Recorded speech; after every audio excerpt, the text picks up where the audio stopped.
and welcome to this week's episode of Quicc Games, where we are joined by my wife's girl crush.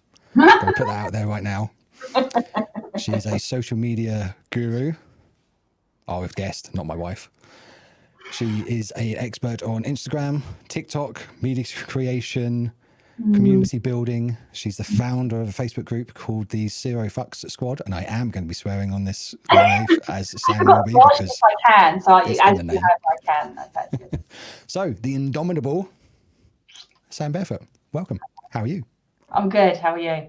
I'm not too bad. Welcome to the show. We've been talking offline, so we figured we'd just carry on the conversation we were just having. Yeah, we were, yeah. But this has been a long time coming, isn't it? Because normally I can't do it because my little boy is around. But as he's away with his dad today, we slotted myself in. You did.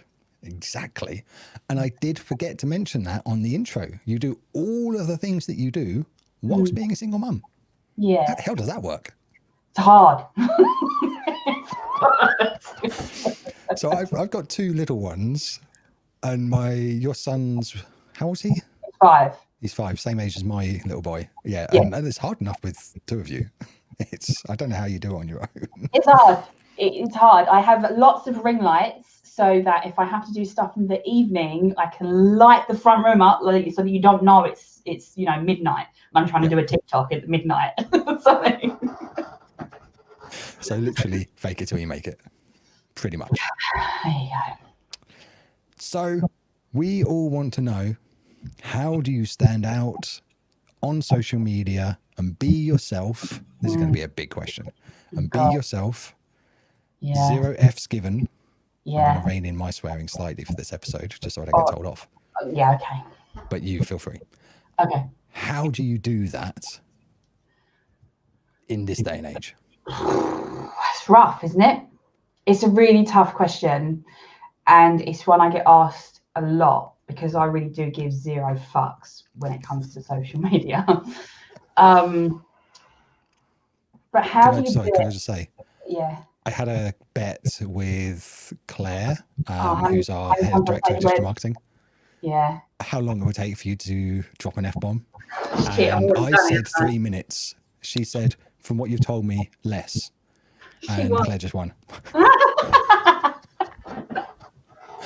Yeah, it is literally my favourite word. And do you know what I love about it?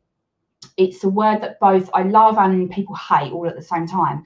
But I've kind of become known for it. So you won't believe the amount of people that tag me, that screenshot me, that send me stuff that contain the word fuck. It's brilliant. I love it. I no longer have to find memes or any kind of like t-shirts, pencils, mugs, hats, bags, you name it. I've everything with the word fuck. I've been tagged in. It's amazing. So it's just like user-generated content using stuff on your desk from your entire audience. I love it. But to go back to the question of how do you do it, it's the easiest way for me to describe it is you have to become so ridiculously confident in your own ability to give 0 fucks that then you can kind of stand out and just do the things that you need to do or the things that you want to do. I think for most of us, we this is what I hear from clients and group members and stuff like that. They have it in them. So naturally I attract very rebellious type people, which is totally my client base. But that doesn't mean that they're not fearful of what others might think about them. And when I mean others, most of them aren't necessarily actually scared of people that they don't know. They're actually quite scared of people that they do know. So it will be the friends and the family, and maybe you've got quite a heavy corporate background and you stepped out in business on your own. And maybe it's those people and it's that, well, what are they going to think of me? Or what are they going to be ashamed of me? Am I embarrassing my family? All of those kinds of things. And I hear that an awful lot. And, I certainly went through that phase years ago. I've been in the online space for like 15 years. So I really am that old handbag that you just cannot get fucking rid of. But I've come to learn how to just give zero fucks around that. But the way that I did that back then was, and I don't suggest do this now because you'll probably get shut down by Facebook, but I had 2 Facebook accounts. So I had my one with my friends and my family on it, so my personal one, and then I had another one that I set up, which actually is the one that I use now, that was just for business contacts. So it was almost like I wasn't talking to anybody. And I still kind of have that mentality now. Whenever I go live, whether I'm writing a piece of content, I only ever write to one person. I only ever talk to one person. So I have no idea how many people are on my live streams or watch my videos or catch the replays or any of that. And I never actually look at those things whilst I'm talking. I will go back, and I'm a bit of a metrics geek, but I would go back after. And it just meant that I wasn't really talking to my friends and family. And I kind of gave myself that protective blanket that it didn't stop me from doing the things that I needed to do. Now, of course, you can't really separate those sorts of things unless you're intentional about it. And of course, you always have that option of going, do you know what? I'm going to make that choice and decision and go, well, I'm going to use my Facebook account now for my business. So, and I know it's super harsh and I can be really harsh, but I would just unfriend everybody that stops you doing whatever it is you want to do. Just unfriend them, block them, unfriend them, so that you can progress with the things that you do. So I kind of have this phrase that I heard from somebody else that has really sort of stuck with me. And it is a sweary one, so I apologize in advance, but you'll love it, I'm sure. People's opinions for me are irrelevant if. So you've got to ask yourself, are you fucking them? Are they feeding you, or are they financing you? If the answer is no, then their opinion doesn't fucking matter. And that's kind of the motto that I use to go forward. So, people sort of say, how do you deal with trolls, or how do you deal with these people saying that it's not ladylike to swear, or all of those kinds of things? And I'm like, yeah, opinion don't fucking matter. So I just carry on regardless. But I get that I've had a lot of practice, and it does take practice. It really, really does take a lot of practice. And, I've very recently covered this in one of my mastermind groups. They asked me and said, oh, but you're fearless, like you're totally fearless. How do we become fearless? And I'm like, actually, no, you're wrong. I'm not fearless. I feel fear all the time. It's just that my degree of fear is very different from your degree of fear. I've worked through your fear already, and I'm already up there with it. And I kind of dance with it every day. And, for me, if I don't feel fear in some sense, if I'm writing some heavy content that's really going to polarize and trigger some people, because that's exactly what I want it to do, if I don't kind of get that funny feeling in my stomach, I'm going to really piss someone off, I go back and rethink it. For me, it's that barrier thing of, is it going to be good or not? But I just kind of learned to dance with my fear.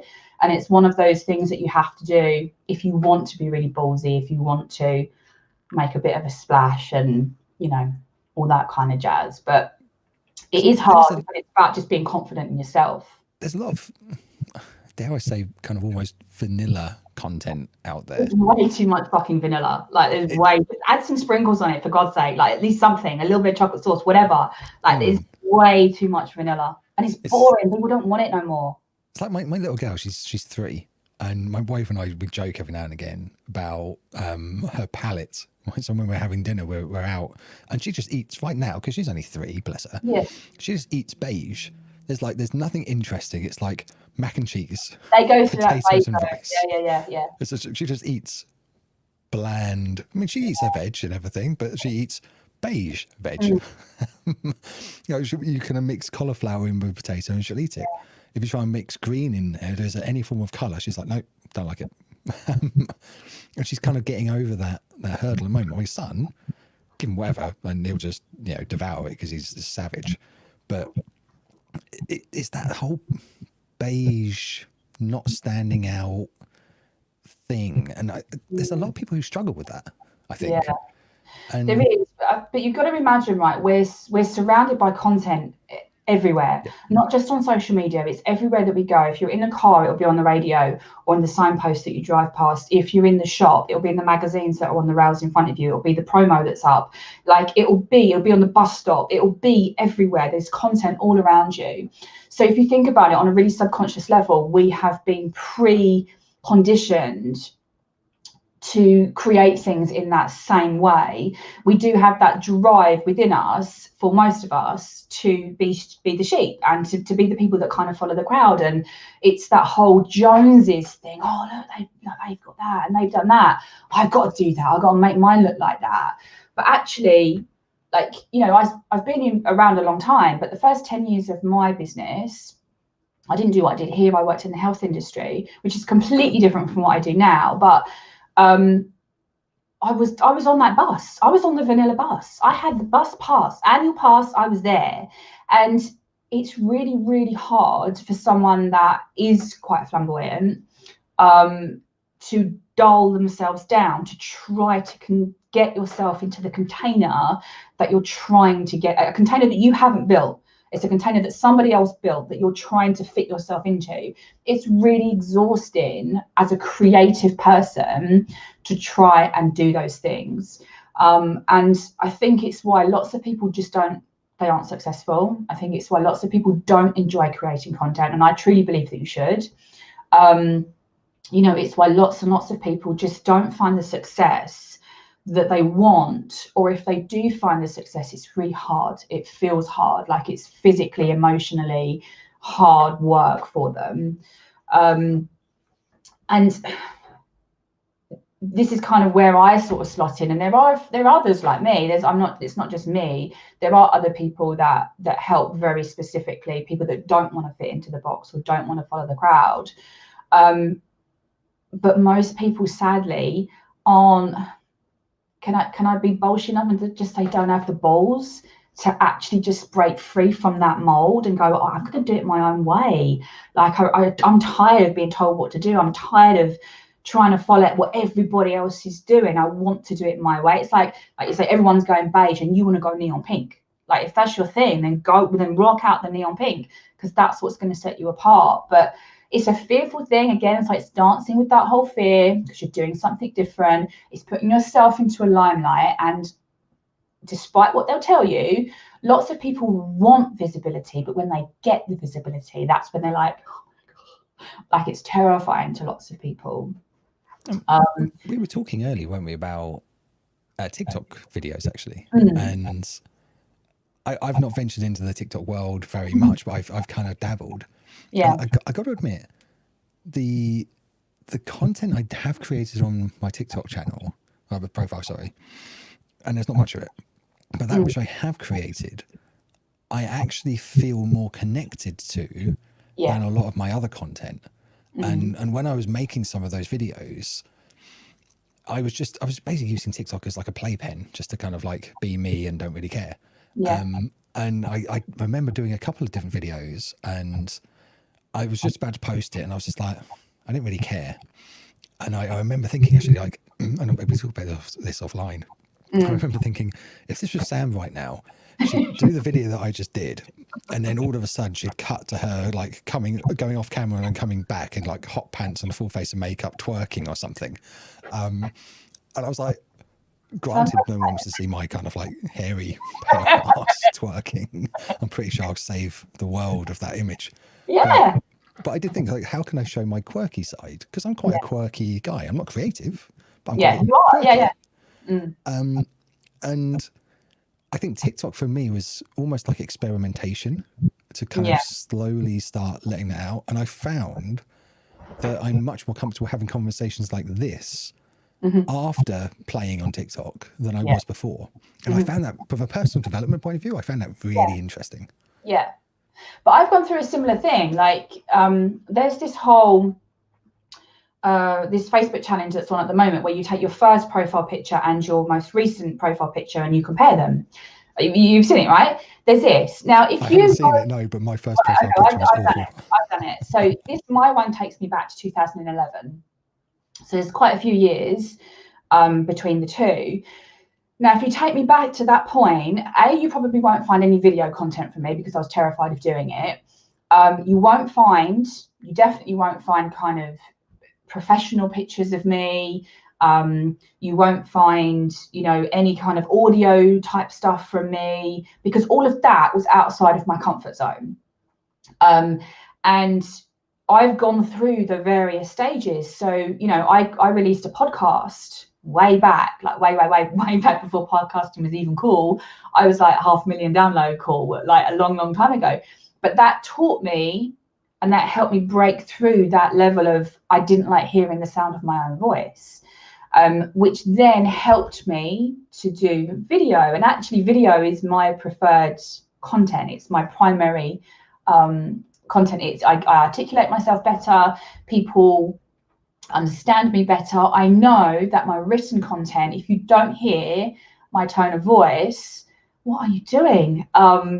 Then it can be misconstrued, I'm going to show you something. So on screen right now. Of everything that I've done. And, talking about TikTok, I had a client talk to me in January about TikTok. And she's like, I think I need to go and venture into TikTok.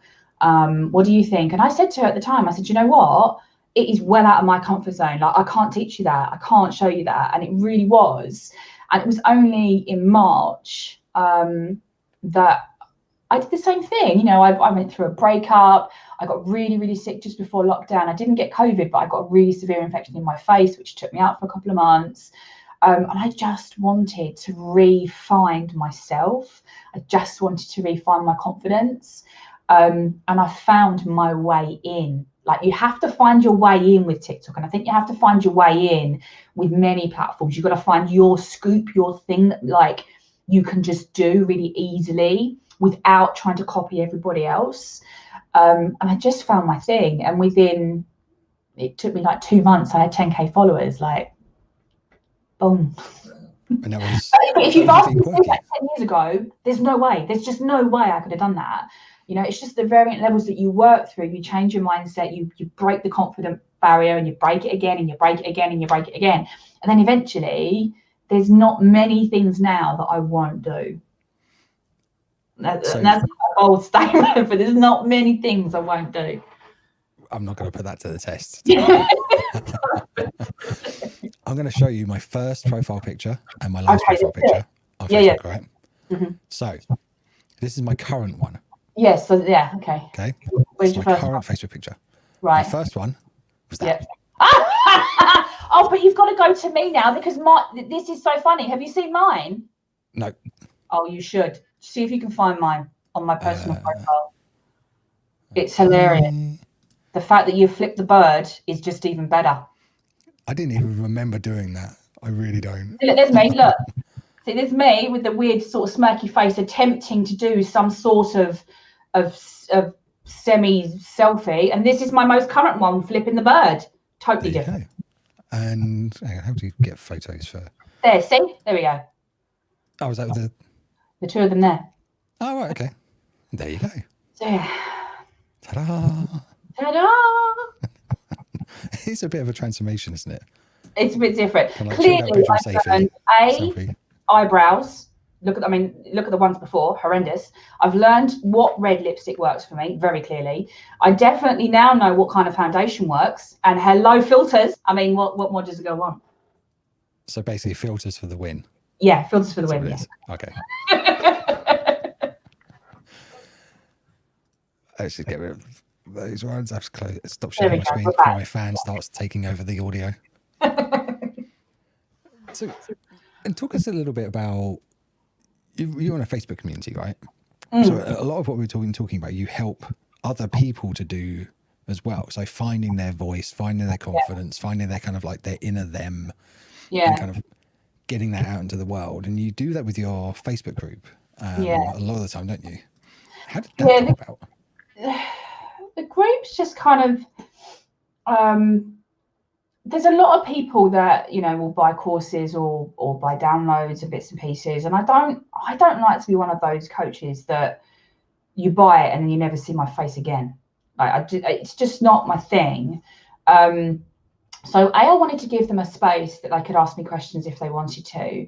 but I wanted to give them a space to be themselves and be unapologetically themselves, and to know that whatever they say, there may be debate, but there'll never be frowned upon comments thrown about in my group. And do you know what's really cool about that is I don't actually have any rules in my group other than it's a no promo zone unless I tell you so. But I don't have any rules. And do you know what? I've never had to throw anybody out. And I think there's just that mutual respect for everybody, that I believe that everybody can have an opinion. I've got one, and I will share it actively if I want to. But everybody's got an opinion, and everyone's entitled to an opinion. And I just believe that we can share, and I think that's really prevalent right now, isn't it? With you've only got to look at your Facebook feed, you know. But I believe we can still exist together, given that we have different ideas and different thought process and different mindset ideas and all of those sorts of things. So I kind of just wanted to give them a space, because like we were saying before, lots of people feel really restricted by the current space that they have online. So I wanted to give them a space that they could feel quite free to ask the questions that they want to ask. You know, I think people do think that I can't ask that question because it makes me look stupid, or like I can't ask that question because I'm sure she's asked that question a million times. Like if you look at my school reports, Sam asks a lot of questions, and I do ask a lot of questions, but by asking questions I get the answers, and getting the answers help you to progress and develop. So I kind of just wanted to give them a space that I could show them things, I could keep in touch with them, they could test things for themselves if they wanted to. They're free to try something out new, or maybe they've got some copy that's a little bit different, like, can you read that? You know, all of those kinds of things. But I wanted to just give them space that I was there to support if need be, but they have space that they can just kind of be themselves. And it's just sort of worked pretty well. I think we're at 1,400 members in there now. And it's a really active community as well, isn't it? It's not I mean, I think so. I mean, yes, it could be astronomically more active, I think, but I don't think it's that kind of space. I don't really think it's that sort of space where people say stuff that's unnecessary. I'll throw bits and pieces like updates, you know, stuff that's come out. Instagram has just dropped some news that they're extending their live to 4 hours, so I threw that in there. But yeah, there's certainly plenty of people having conversations, and it's a really diverse group as well. There's lots and lots of different types of people in there, which is really, really interesting. And they've all really come for the same thing, haven't they? I mean, a lot of groups, I find they tend to either be kind of remnants of a challenge. So I don't run my challenges in there. So I run my challenges from pop-up groups. So they're free at the end of the challenge to come over into the main group, but I didn't grow that group as many people do. It's one of those little things that they hide. Oh, I've got a group of 5,000 people. I'm like, well, yeah, you will have if you've run 10 challenges in there. Yeah. The same. It's just. But a lot of the time, the engagement on those groups isn't great either, because most of those 5,000 people have been. They've done the challenge and they're not asked. Yeah, I would rather do my challenge that's got however many hundreds of people in it, and then at the end of it go, right, this is pop-up, it will be closing on a set date. You are very welcome to come over to the main group and join us there if you want to know more. And maybe a handful of people do, good. Maybe 50 people do, good. I don't care either way. But there is that space for them if they want to jump over and come and join us there. And you're doing reels as well, aren't you? So is that something you're launching soon? We're gonna, the community has asked for reels, some help with reels. Now, see, for me, reels is just TikTok. It's just Instagram's version of TikTok. So we're going to be doing a reels challenge. I'm going to help them with that. Lots of people they don't really know anything about it yet, so I'll just teach them the bare bones of that kind of stuff, because that's what they sort of know me for and love me for. And you know, I'm known for unpicking platforms and just delivering it in very small bite-sized pieces so that it's easy for people to use. Yep. So I'll do that. But yeah, I've got, believe it or not, I've got a lot of introvert in my community. There's lots and lots of introvert people in my community. And believe it or not, I'm actually an introvert. Most people think I'm extrovert. I'm not. I'm the other. If you get me in a crowded space, I'll be like this little tiny mouse. It's really, really quiet and you won't even see me. But I'm a keyboard warrior. I'm behind my keyboard. I'm good. So there's lots and lots of introverts that want to know how to use these things, but without dancing, lip syncing, pointing, doing all of the bits and pieces that are traditional to both TikTok and Reels. So I'll be showing them bits and pieces on how you can use it as an introvert and an extrovert, depending on where you're. How do you do that? It's not as hard as you think, right? This is the most simplest, this might be the most powerful thing you might see today, or that you might be like, well, that's just shit, right? However, most people, live demo. I've got the phone, right? I've got the phone. Go on. Yes. The thing is, most people forget that their phones have two cameras. You have one on the front and you have one on the back. Okay. So if you're an introvert, don't use the one that faces you so you can see your face. Use the one that faces out, because then you're behind the camera. So whatever's in front of you is your content. So create that magic. Make sense? So if you're an introvert and you sell pegs, right? So what you do is you have your pegs in front of you. And so you can I just ask, why have you got pegs on your desk? Because you're a mum. Because I'm a mum, but because I use pegs to bag up. In my bin underneath, I've got chocolate covered pretzels that are finished. Awesome. And I'm not the kind of person that will eat the whole bag in one go. So I roll it up, I'll that bad boy up, peg it. Stops them going stale. But now there's an empty packet in the bin. Yes.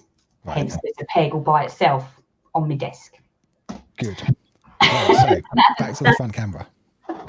So use the camera, use in front. So if you've got product-based stuff, show us the product, right? Show us how to unpackage it. Show us what it's made of. Show us what it does if you throw it in the bath. Show us what it does if you throw it in the garden, throw it at the cat, put it in a fire. Like whatever it is, use that side of the camera. If you're not product-based, people go, yeah, but I'm not product-based. How am I supposed to do it?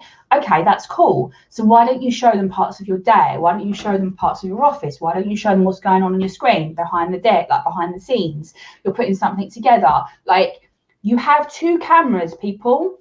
You don't have to use just one of them. You can use the one behind you if you don't want to appear on camera.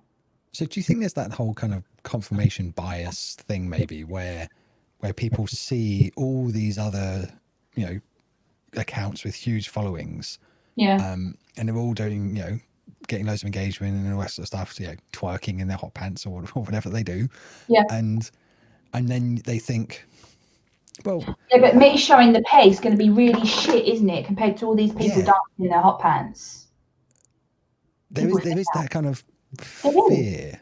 It totally is. But my question to you when that comes up is, are your customers that want to buy pegs, are they remotely interested in someone dancing around in hot pants? Which is the point. That's the point. The point is, it doesn't matter what every Tom, Dick and Harry is doing around you. The point is what matters to your customer base. That's what matters.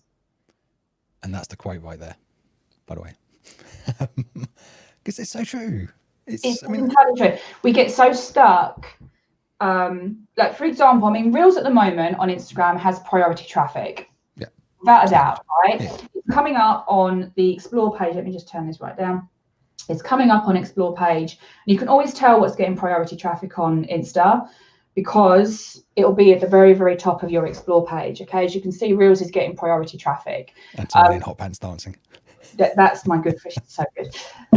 But that's what's happening, all right? So you're very much drawn to Reels. It's what Instagram wants you to know about right now. It's what Instagram wants you to get involved with right now. And it's definitely what they're prioritizing in the algorithm. However, I have a client who she smashes it. Like she smashes her Reels. She does better than I do, like way, way better than I do. But we've just sort of had a look at her Insta account and her growth has stopped. And when we look at when that change occurred, it occurred when Reels stepped in and she started to really get involved with Reels. She's been doing TikTok and we kind of migrated some of her stuff over onto Instagram.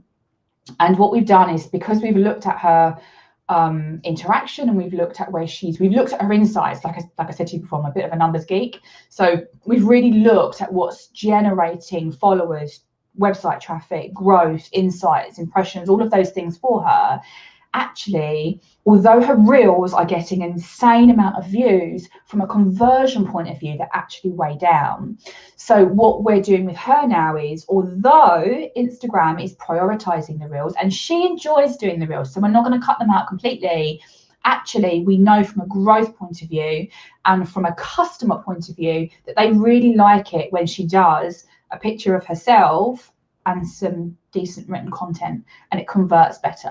Yes, we plugged in a little cheeky ad here and there just to kind of retarget anyone that's approaching her profile, because she's got lots of traffic coming through from the reel. So I've kind of given her a retargeting option just to bring those through, which has boosted her up even more. But she's gone from a month of no growth, she completely plateaued, and actually her numbers have started to go down, to in this last 2 weeks, 10 days, she's back up growing 50, 60 people a day, which is fine for her. So it isn't, yes, follow the crowd, yes, follow what the algorithms and stuff are doing, but always look at your metrics, always look at your traffic behind. And if something stalls, you need to then look back and go, okay, what do my customers really, really want? And go with that. Because I think in Brie, who's on our team here at Quicc, she probably about a month or 2 ago started doing TikToks. And hers, I mean, Bree's a bit of a quirky personality. She's like such like raw new talent, you know. Yeah. And she kind of does this like jumping around camera kind of style vibe she's got going on. And she just does small business marketing tips for entrepreneurs and creators. Yeah. Cool. And she just does them, you know, a couple of times a day. And she wasn't really getting any growth. She's just kind of playing around with it. And then all of a sudden, she just took off. Yeah. And her profile within the past couple of months, I'm just having a look at it now. I think last I looked, it's about 12,000 she had in there. And not a dancing video in sight, just her and her cat giving pop-up text pieces of there is a massive misconception when it comes to TikTok, in that people think that it's all about dancing and lip syncing and doing this stupid stuff that people, that you generally associate TikTok with. But it's really not like that. I know why people think that. You download TikTok, you hear the hype, right? You see someone like me dancing around like a prat or doing something or taking the piss out of someone, right? Because that's generally me. You download TikTok, and the first things that you'll see will be TikTok's most popular stuff. Okay, the algorithm doesn't know who you are yet. And the algorithm learns really, really quickly. Whenever I get a TikTok student come to me, and I don't really do much around there because I didn't want to niche myself into the TikTok world. But when someone does, I do have a small course in case anybody really just needs to kind of get some of the basics down, because it is a really hard platform to kind of figure out when you first get it in your hands. But one of the first things I get them to do is to teach the algorithm what you like. Because once you teach it what you like, what you start to see on the For You page, FYP, for anybody who wants to know what that is, will completely change. And it's no longer just about dancing and lip syncing and all of those. There's so much more to it. And I think 2021, those that have information-based content is going to soar, like absolutely soar in TikTok. I know there's a bit of weirdness about it at the moment, but I think that'll be gone by then, contract-wise in the States. But it isn't what you think it is. You have to make it what you want it to be. And you just have to educate the algorithm as to what you want to see, and it will reciprocate that. So it's one of the first things. I can confirm, actually, that I mean, for anyone watching either live on the replay, that's exactly my experience with TikTok. Yeah, it's everyone. Sam and I were talking. Weekend who did the same thing. They downloaded it with me. Well, let's have a look at what this TikTok's about, and they had it in their hands. I'm like, what the fuck? There's these kids. I'm not a kid. I don't want to. I'm like. It's just showing you the most popular content on TikTok at the moment, because it doesn't have anything else to go on. You need to start going through and liking some things, finding some things. Like, most people that go to TikTok have half an idea of what hashtag is, okay? So if anyone that wants to know how to do it, type in some hashtags of things that you would like to see and start liking that content. Within 2 days, give it 48 hours, and I promise you, your For You page will look very, very different if you do that. Yeah, and that is my experience, because we spoke, and I remember mentioning to you that I checked out TikTok, and basically all I just see is just Young girls, and teenage girls, and six-pack kind of photographic yeah, tips, and just like people twerking. I don't care. not my jam. Yeah. I'm flicking through it, and my wife sat next to me on the sofa after the kids gone to bed, and she's like, "What are you looking at?" I was like, "I'm waiting for TikToks to show me something that I actually care about." Yeah. And she's like, "Why are you looking at pictures of teenage girls?" I was like, "I'm not. It just keeps on showing me this stuff." And then I think you and I spoke the following week, and I just ignored it. And I remember mentioning it to you, and you're like, "Just press and hold on the stuff that you Press don't and want." hold on the video and say it's not interested. You can also do that. Tell TikTok you don't want to see it, and it will start to think about what else it can show you. And just literally the following, so I started doing that, and the following day, I didn't see, like, there was no kind of hot pants or twerking or teenage girl in sight, like nothing. I was like, so that's how that works. And I started liking stuff that I was interested in. Yeah, the AI is really quick to adapt. It's very quick to adapt. And now that's all I see. Just stuff I care about. It's like basically food and techie stuff and toys and marketing bits and, randomness. Yeah. That's the stuff I like. Mine's quite random because I do like lots of different things. So I do like some of the weird dances, and I do like some of the quirky lip syncing, and but at the same time I like the learning, the people that are teaching, people that are really teaching TikTok, and not just TikTok either. They teach all kinds of different things. Some of them are social media marketers. There's lots of meditation type people over there, which I really like that as well. So my For You page is really quite diverse, but it's very, very rare that I'll get like one of the youngsters doing something crazy. I might get it where one of the older generation have duet them and going, what the hell is this all about? But that would be the only way that I get to see it. And I think that there's a number of YouTube creators right now who are really doing well on TikTok, but they're actually using TikTok to feed subscribers into their channel. Other socials, and you need to make sure that you actively do that, but you need to make sure you actively do that on most of your socials anyway. You should be directing traffic to different places in case one of those social media platforms go down, but it is amazing at feeding YouTube and Instagram specifically. And how would you do that? So funny enough, I haven't actually spoken about this at all yet, so this is nothing to do with Quicc either. So I'm kind of like plugging my own stuff on my show. But no, I've got my own YouTube channel, and I've not really done very much to it, because similar to what we were just talking about. Yeah.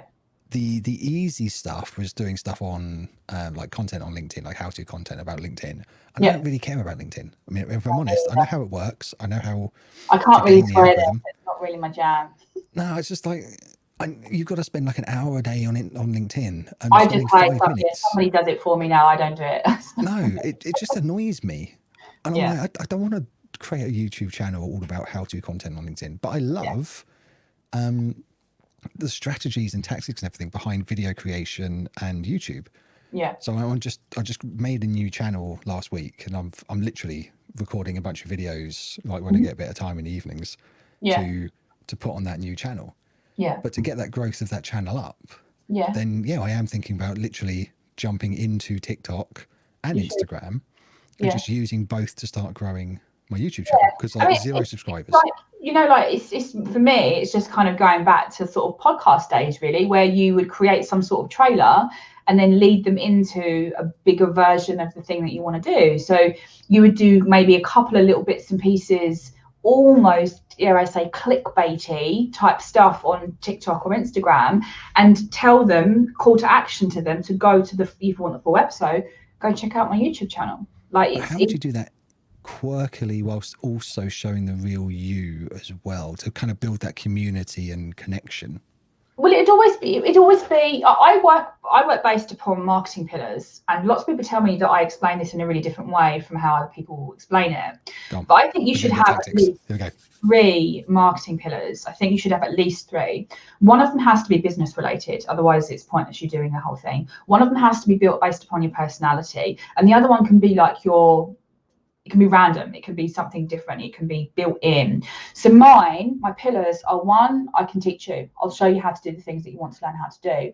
Two, I'm funny. I'm fucking hilarious. Like, some of the stuff I do, I will probably have you wetting yourself if you're a woman of a certain age and has had children. Like, I'm not going to lie, you're going to need 10 a lady. But the third one is I don't give a fuck. I have zero fucks. Right? That is my thing. And those are my three pillars. So you asking the question, well, how would I do that? How would I fit myself in? What you've done is, to me, you've confused two of your pillars. You're trying to fit in a call to action, which would be a business pillar, and your personality. You don't need to do them both at the same time. You can concentrate on one that's just very much business related with a very clear call to action, but sandwich that fucker in with some personality type stuff and you're good to go. That's a brand built, done. So for people watching this who get those two confused, and I'm not gonna lie, I do find myself falling down into that hole myself, as you will know, because we've spoken about this before. Yeah. I think that there's still that barrier with me where I mean, and again, we've spoken about this before as well, like huge amounts of bullying and everything when I was at school. You know, it's not something I got over completely. Yeah. I'm much better now than I used to be, like so much better. I would never even dream of doing a live like this, even like 5 years ago. But there's still that little bit in like the back of my brain that stops me from being me. And I can, when I create content, and I'll just use myself as an example here, but I'm sure this can relate to everyone listening as well. There's that kind of almost business-like tone that I get when I'm explaining something. I'm doing it right now. You're already doing it. Yeah, I know. There's like the business-like tone that I get when I'm trying to explain something. Yeah. But then the personality tone is just much more laid back, much more quirky. You know, I've got a weird sense of humor not many people understand, myself included. And that was like me coming out for a second.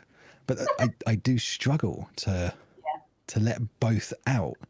Yeah. And I find myself, when I create content for my own brand, I've got businessy content that sounds in one tone, and I've got me content that sounds in a different tone. Yeah. And the two aren't always the same. Yeah. And I find that a bit hard. I'm not gonna lie, I do. Yeah. I think the way that I kind of get around that is I segue really well. And I storytell really well. So when you flip into kind of storytelling mode, generally that's your personality type vibe, because it's a story, it's part of who you are. But then when you get really good at segueing stuff, as in like you're telling a story, but then you're going to chunk in some business related type thing at the same time, because you're in so much flow with talking in your story tone, that when you do throw in that business related thing, the tone doesn't really change, because you've already started off in that I'm in a storytelling frame of mind. I think that also comes into play when people get really freaked out by call to action. Like, they don't like it. Like, I cannot tell you, if I had a quid for every time someone came to me and said, can you help me with my Instagram page? And I'd be like, yeah, okay. What's the problem? And they'll go, I get nothing. I get no sales. I get no DMs. I get no traffic. I get no nothing. And I look at it and go, there's not a single call to action on your page. Oh yeah, I don't really like doing that. And I'm like, well, what do you think nothing's fucking happening? Because you're not asking them to do it. Everyone gets freaked out by it. And I think that's why our tone changes, because fear comes and sits on your shoulder that they're not going to do the thing that you want them to do. So actually, when you overpower that fear with something that you feel really confident in talking about, aka your storytelling, your fear doesn't really have time to come in and swoop in and change your tone. So you just have to learn to blend the two together and segue really well. That's really hard to do, isn't it? Yeah, but the way that I do it is I think of the story first, and then I think, well, how can I blend that in? I always think of the story first, because that's the power thing, isn't it? That's the bit that's where the confidence lies, and it's easy, it's effortless. That's the part that you want to kind of flow with, because if you hold on to that bit rather than holding on to the fearful part, it will change the way that you speak. Interesting. I mean, well, we can talk about this a bit as well. There's a technique that a therapist who I worked with a couple of years ago. I'm not sure if I told you this before, but I think I've spoken about it online a couple of times. Yeah. And he basically was just trying to help me kind of deal with all the childhood school related stuff. Bullying stuff, yeah. And he asked me to remember the most kind of painful, uncomfortable moment from school that I could. And it was one of these things that came in where I'll tell you the short version. Basically, there was 3 classrooms on the top floor of our form block in secondary school. I was in like year 8 or 9, whatever it was. So it was the time where the buzzer went off, everyone changing classrooms, so everyone's like coming out, we're walking down the corridor, and I was quite shy, quite quiet kid, and there was the 2 probably the biggest bullies in the school, both of the lads walking behind me. And it was one of those things where you kind of like you're walking along, you come out of the classroom and you see that they've come out just behind you, and you're like, oh god, typical. I know the feeling. Yeah. And the smaller of the 2 started pushing me, and pushing, and we're walking down this long corridor, and eventually I just had enough of it. I turned around and pushed him back. And just when I pushed him back, I went around the corner, and there's this 2 flights of stairs where you have to go to 2 flights of stairs to get to the bottom and get out of the block. So I got to the top of the stairs, and just as I got to the top of the stairs, the bigger one, obviously I didn't see it coming, just punched me in the back of the head, like proper, like hard. Full on punch, So there's me like dazed. Water's coming down my face. I feel like I'm bleeding from the back of my head. I don't know if I am or not. I didn't know if I was like crying or if I was just, it was just full on trauma. Horrible periods of school. And he asked, the therapist asked me to remember all of this whole scene, and he got me to follow the emotion of it. So like to feel, bear in mind it wasn't very comfortable, but I was there like semi-hypnotic state, feeling all these memories again. And he said, well, look around you and what do you see? And all I saw was probably about 100 or so, maybe 150 kids in my year, some down the corridor behind me, some down the stairs, looking up at me on the railings. Half of them were looking very kind of empathetically. The other half were pissing themselves laughing. Yeah. And that obviously made me feel even worse. Yeah. But the therapist then got me to think that whole thing again, but it's like, give the 2 bullies and everyone who's laughing at you, imagine them all with clown noses on. Yeah. And I was like, what? Imagine with what? Yeah. And he said, imagine with clown noses on. I was like, okay. And he was like, and then make the noses bigger. And it was imagine, okay, so the whole thing again, imagine the bigger. I was like, okay. And it's like, now, give them like funny kind of like neon pink wigs. Yeah. And then like clown feet. And he basically got me to relive the whole thing over and over again for about an hour and a half.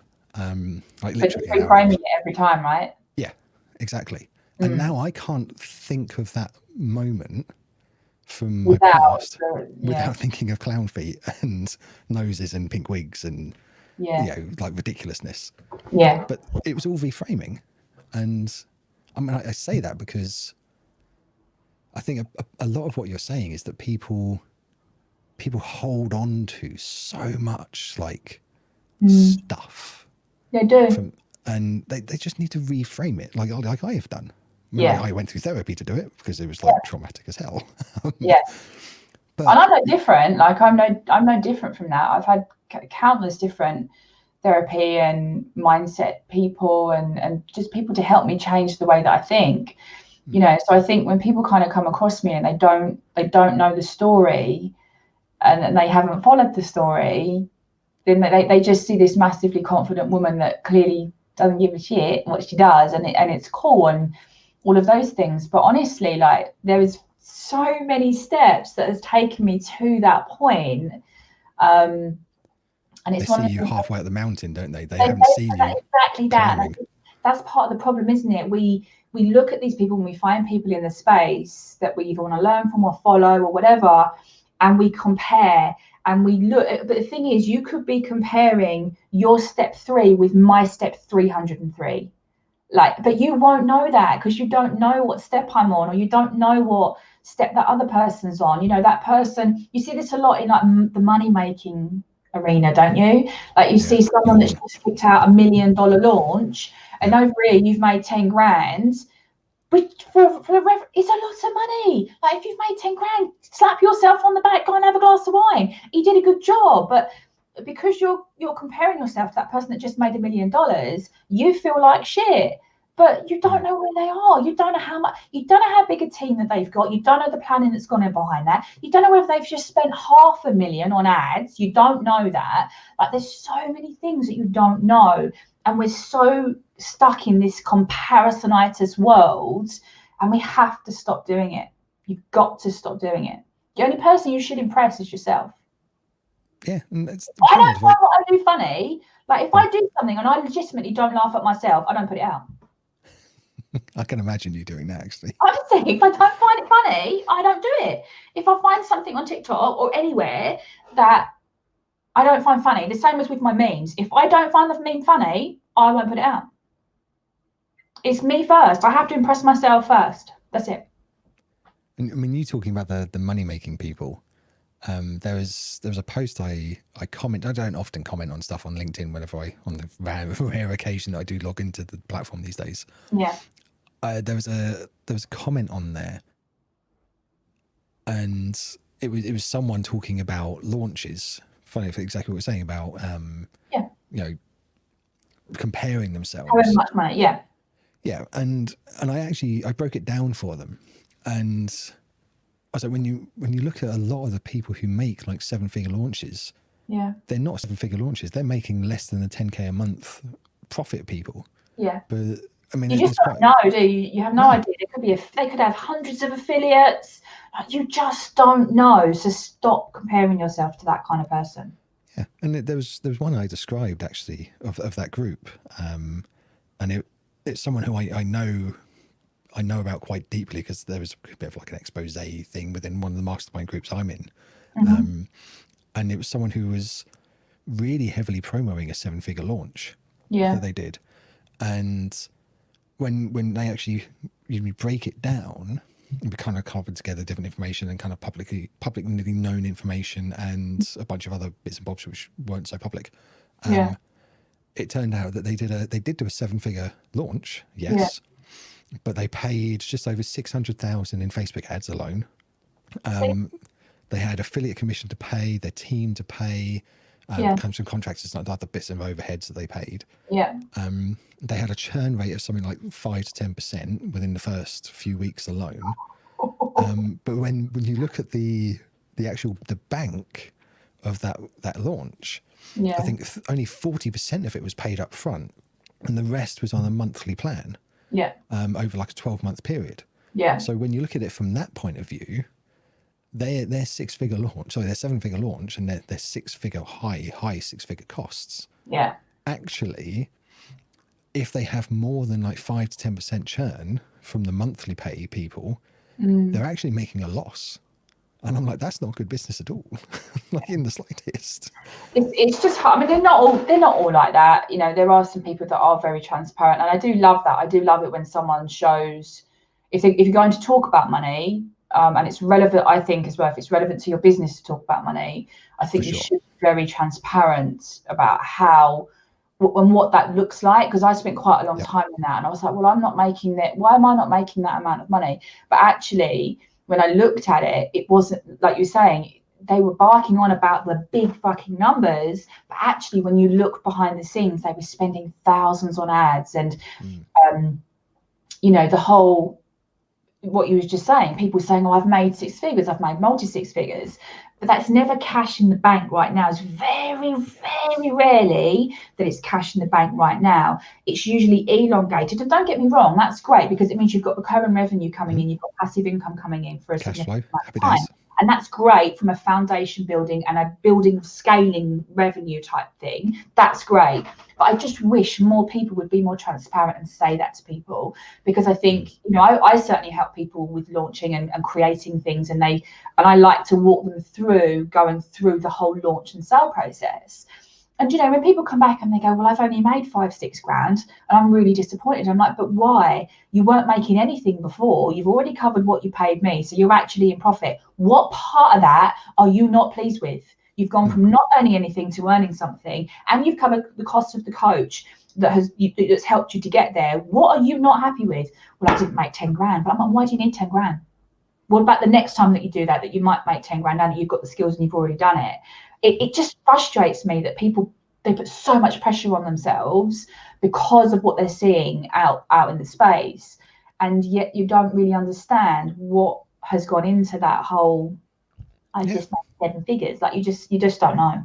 I mean, in the YouTube world, I mean, I like I said, I spend a lot of my time in YouTube these days, much more than other platforms, and there's many creators on there that I don't have any time for. They've got big followings as well, but like you say, they never show their numbers. But there are some who when they do talk about it, they are very clear on their numbers, and they show like the evidence of it all. Like the first one that springs to mind is Roberto Blake. He's very, very, very clear on numbers. Yeah, and he'll show you what his earnings. If you want to keep your credibility, and I think if you want to keep your integrity intact, you have to be. For me personally, I'm not a sales coach, so I don't really divulge what I earn. You'll get a gist of what I earn, and I might talk about something that I did in a very compressed state of time, if that's something I'm going to teach you. But for me, what I earn is none of anybody else's business, so I don't really, and I would never ask anybody how much they earn. But if you taught a course on it, you would show it. I'd have to show you. If I was a sales coach and I was teaching you very specifically launching, or, you know, if I'm selling something to help you get a 6-figure launch, I'd want to see categorically the figures and the stats to prove that I could do that. You know, and that's just kind of where my integrity lies. And I think there's a very fuzzy line online with some of this stuff. Very fuzzy. The thing that I find funny is, especially in the business coaching world, I mean, I kind of peg myself as a strategist and a problem solver. That's kind of my superhero quality, I guess. That's just where I sit, which makes, from my content, it makes it a little bit tricky, because it's a specific skill, but its application is like broad as hell. Hence the reason I'm just kind of focusing on doing that on YouTube, and I can branch out from there. But when I talk to people about strategies to launch, a lot of the time they say to me, because we're talking strategy, say, well, this person uses this strategy, and that person uses that strategy, and this person has this framework, and this person has this kind of like process. And I'm like, break it all down. Like literally break it all down. They are all teaching ikigai, which is basically a Japanese word for life's meaning, which was created pretty much as the evolution of Japanese language was created. So not in the first, last couple of centuries. They teach storytelling, which, again, let's face it, that started when cavemen could draw on walls. So there's nothing new. It's nothing new. It's nothing new. Nothing you learn is new. Every book you read, it's the same thing. It's the same. I did. You know what? I saw a meme, and I've done quite a bit of content around this recently. Let me see if I can find it real quick. But it was a Gary Vee. I love Gary Vee. He's totally my online crush, believe it or not. He's the only person that says the word fuck to me. And I love him for it. I love him dearly for it. Let's see if I can find it. But this post really was just like perfect. And it makes so much sense. Let me turn this down so you can see it. Can you see it? Hang on. Not quite. Hang on. Right. Oh, I've lost it. Who are you? Right, can you see it? What does it say? There is no right way. There is only what works for you. And it makes so much sense. There is no right or wrong way. And I think lots of us look for that whole magic pill, or that special coach, or the wizard with the hat. Like, we look for those things, and it's not that. You can find a way, but that doesn't necessarily mean it's your way. You might take pieces of that way, and then pieces of that way, and then pieces of that way, and then you have to learn to put them together to make it work for you. And I think that's just something that comes with experience and time. But certainly there's lots of newbies in the space, and I think there's going to be even more newbies coming in 2021. Yeah, they're going to need to, I really wish they get that message that there is no right way. You've just got to find what works for you. Yeah. And I mean, much of what you've been saying is, again, it really boils it down to the basics. It's picking an audience that you actually like to work with. Yeah. Learning storytelling and not being afraid to ask. That's pretty much, in my point of view, what running a business boils down to. Yeah. You know, whether you're like a Russell Brunson of the world, a Gary Vee of the world, a Donald Miller of the world. I mean, I'm talking authors here. Whether you're like a Seth Godin, they've all got their own way. They've all got their own way of doing things. But it all boils down to storytelling and standing out from the crowd and brand and storytelling and standing out from the crowd and brand. Yeah. People love people. The more you can inject yourself, which is why one of my pillars has to be you. It has to be your personality. You have to be in there to build your brand, to build your business, because people buy my products because they want me. They want to get closer to me. That's it. Nothing more. Like, I wish I could say to you, it's because I have a magic wand. Like, I can help you, of course. Like, I do pretty well. I've been in the space a long time. But ultimately, people buy my stuff over and above somebody else because it's me. I keep getting Jason, Quick's co-founder. I'm trying to get him to do TikToks with his cat on the back of a tractor. The cat's great. I love the cat. I've seen the cat. Caption cat. Yeah, so we have caption cat. Like going up and down on the keyboard. That's basically the AI. Good. I like it. Yeah, I mean, screw Amazon Web Services, AI and machine learning tools. Now I don't need that. We just have feline labour. The caption cat is great. Them. Yeah. Like kibble and cream, and that's all they care about. Oh, God. So, last question before we start wrapping up, because I also am curious how we talked a lot about personal brand, really. And standing out in story and being yourself and confidence. That's all been great. As a brand, though, how do you think brands can embody some of what we've been talking about, where the brand itself is more than necessarily the founder? There's a tricky one for you. I don't know. Because brands, in many ways, are their own entity in themselves, but they've got a team culture behind them. So does the team culture has to be put forward? The thing that where my mind just went with like brand, and I started thinking big brand. I first went to Coca-Cola, but we're not going to go there. Then I jumped over to like Nike. How do Nike do this? And Nike do it really well in the sense of they know their customer base quite well, and they know what they do is they know their customer base, and then what they then do is they learn what that customer base likes, and that's how they create their messaging, and that's how they create their content. So you do see Nike on TikTok, but they do it because they're wearing the Nike kicks with the Nike leggings and the Nike top or the Nike jogger or whatever it is, but whilst doing the TikTok stuff. Like they just infuse it in that way. But I think that, bigger brands have that capability of doing those sorts of things. But the same with if I jump to something totally different, like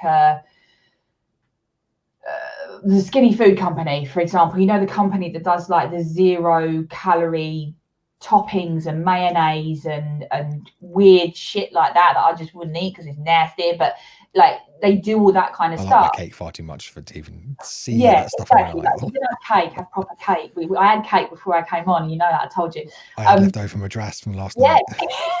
But like it's a bit, the skinny, I think it's called the Skinny Food Company. People will know what it is, I'm sure. But again, they know their customer base, and what they do is they infuse influencers of that house that customer base, or again, they bring that stuff in. So you'll see the Skinny Food Company, like you must have seen the viral content of someone making cookies and they're stacking cookies and it's all nice and pretty and blah, blah, blah. Like they build that stuff in. So I think it's just really understanding who your customer is and then delivering what your customer wants to see, which kind of takes us back to what we said at the beginning. So I think we all run with a similar set of guidelines. I don't really believe in rules, but guidelines we just have to learn to apply them to our business in our own way. We overcomplicate the hell out of everything, don't we? But when you look at something like what we've just done, I've just thrown you Nike, who is one of the biggest brands in the world, and a skinny food company, which is a company that I learned about through Towie, believe it or not. That's how I learned about them. But so hang on. Let's stop there for a second. You watch Towie? I do. I have two shit TV things that I watch, right? Oh Towie is one. Can you guess what the other one is? You just lost so much credibility. I'm sorry. Yeah. I'm sorry. Really? The other one? I really don't watch television. These are probably the only two things I actually ever watch. Please don't say Made in Chelsea. Maybe three. No, it's not Made in Chelsea. Oh, God, thank Christ for that. No. Great British Bake Off. No, don't watch it. Coronation Street. No. EastEnders. No. And like I said, I don't pay attention to reality TV. They annoy me. The Kardashians. What am I going to do? They just cancelled the show. Have they cancelled it? Yep. Yes. Coming to an end after 21 seasons. 21 seasons? Yeah. They've been on our TV for more than a decade. Why have they cancelled it? I think that the girls have all started to fight. So like not enough Botox in the world or something? I just think it's like they've all grown up, they've all got kids, and they're just literally starting to fight with each other.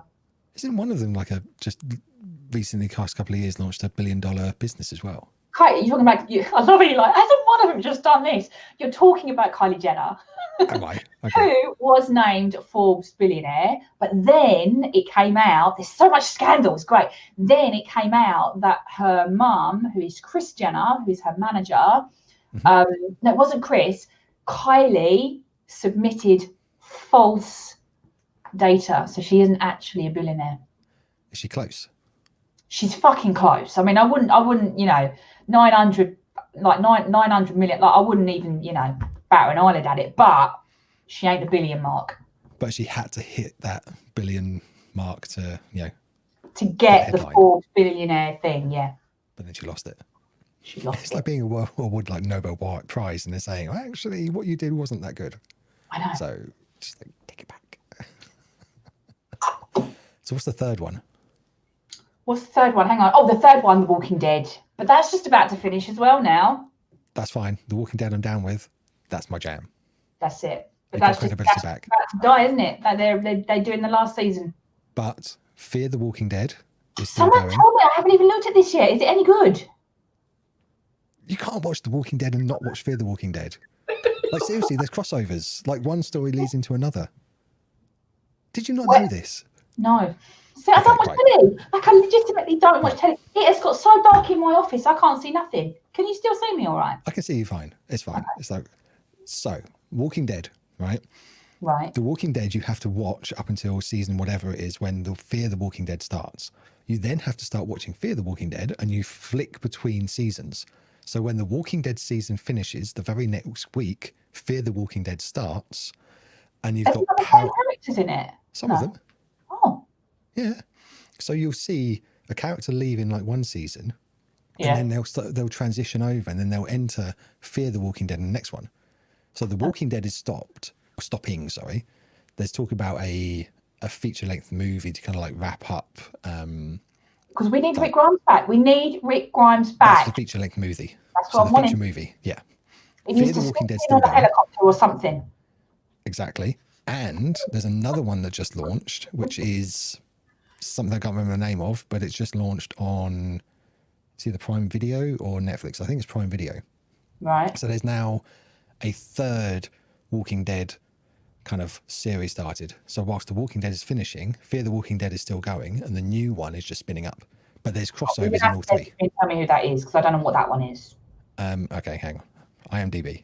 Here we go. IMDb. It's there. We're doing it live. We are doing it live. Okay, that's fine. You can I on what you're doing live? Because I'm literally sitting in the dark here. Right, The Walking Dead World Beyond. There you go. The World Beyond? The Walking Dead World Beyond. And it's on Prime? It's on Prime. Yeah. All right. Tell you what, I'm actually going to share my screen and we're going to educate people on The Walking Dead. I think we've just gone so off script here. I'll just give it yeah. So this is not it. Oh, hang on. Here we are. The Walking Dead World Beyond This literally launched season 1 a couple of weeks ago. Okay. And it's a series focusing on the first generation to grow up during the zombie apocalypse. Oh, I like it. Okay. So this one is actually closer to the community with the helicopters that you don't know much about from Walking Dead and Fear the Walking Dead. Yeah. Fear the Walking Dead is, by the way, hammering it down here. I know it's terrible. It's horrendous. Fear the Walking Dead is on season 5. Oh, blimey, I've got some catching up to do. And where do I watch this? I don't know. Actually. I think, is it on Prime or Netflix? Is it one of the two? Is on them? Yeah. But okay, I've got both. Season 6.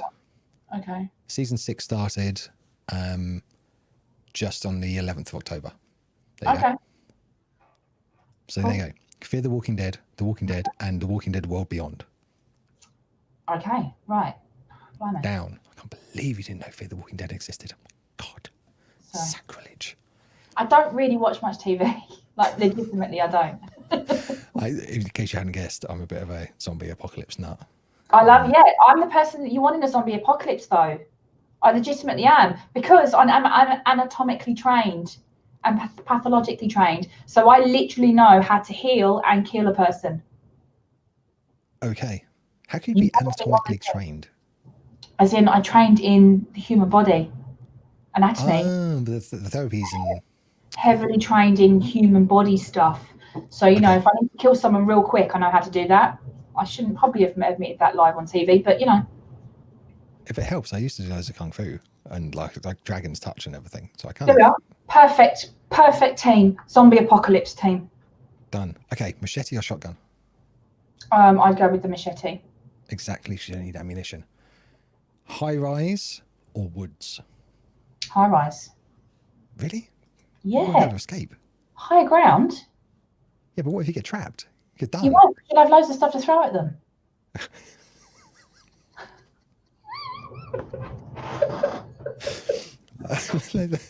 Okay, fine.